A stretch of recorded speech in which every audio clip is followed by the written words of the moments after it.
Hello Sushi Lovers family, Namaste and greeting from Sushi Man Santosh. In this video, I'm gonna show you two simple way to cut salmon for sashimi. Sashimi means the slice of raw fish eaten with soya sauce and the wasabi paste. But don't forget, the pieces of slices should be bite-sized. So today, I'll show you very simple and easy salmon sashimi cutting techniques. Here I have the salmon fillet. If you want to see how to fillet a whole salmon for sushi and sashimi, I'm adding link on my description box. I'm gonna open it and gonna make dry with the help of the paper.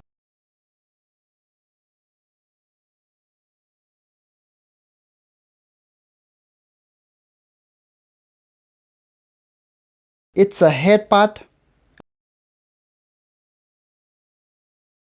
and that is the middle part where we have the belly part fillet and the backside fillet. Finally, here I have the tail part. I'm gonna make dry with the help of the paper because it's filleted by myself, but it's frozen to kill the bacteria and parasite. I did defrost in between 0 to 5 degrees Celsius temperature. Now I'm gonna show you the first simple way to cut salmon for sashimi. It's a head part.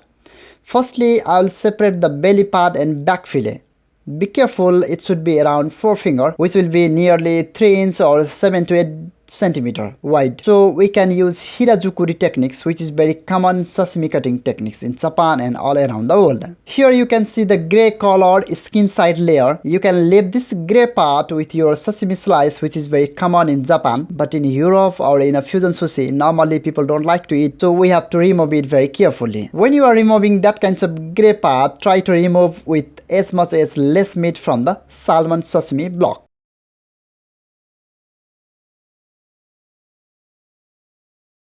It's around 4 finger. Now I can slice salmon sashimi straight away. That means I'll have to use 90 degree and finished with only one stroke. That means start always straight way. Don't forget to use sharp Yanajiba sashimi cutting knife so our salmon sashimi slice will be perfect without damaging any cells.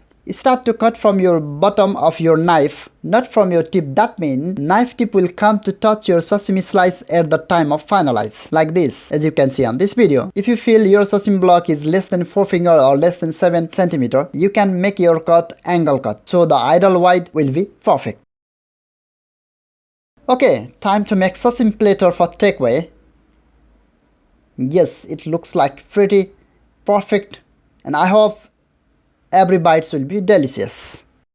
Now it's middle part of salmon fillet. Here I'll show you the second easy way to cut salmon for the sashimi. I'm measuring around 4 finger. It will be around 7 centimeter. Let's separate backside fillet. It's sashimi part with great taste and the textures. Now I'll separate again the belly part and the upper side part. You can see here the white lines we have to clean, and we can use this part inside the sushi roll, poke ball or any kinds of shirashi ball. Now I'll cut down belly in 2 parts. Bigger part I'm gonna use for the sashimi, and a small one we can use for the nigiri or any decorative sashimi. It's a very fatty part of sake. Sake means the salmon. I really like to make nigiri sushi from the belly part, especially for the sear sushi. If you are making the fire nigiri sushi, it's the best part I love. Let's make the perfect sashimi slice from this part. Now I will make the thin slices from the belly block, which is full of the intense fat. For the cost management, I suggest don't make more than 15 gram. Otherwise it will be more expensive. It looks like very delicious. I hope every bite will be very perfect and delicious with the good combination textures and flavor. Are you ready to bite with your eyes? It looks so fatty and delicious. Now I'll do the platter for the salmon belly part sashimi for takeaway box. Okay, thank you all of my sushi lovers family for your love and support. I hope after watching this video you get salmon sashimi cutting techniques. So please hit the like button and don't forget to subscribe for more videos about sushi. Thank you for watching. See you in the next video. Have a good day.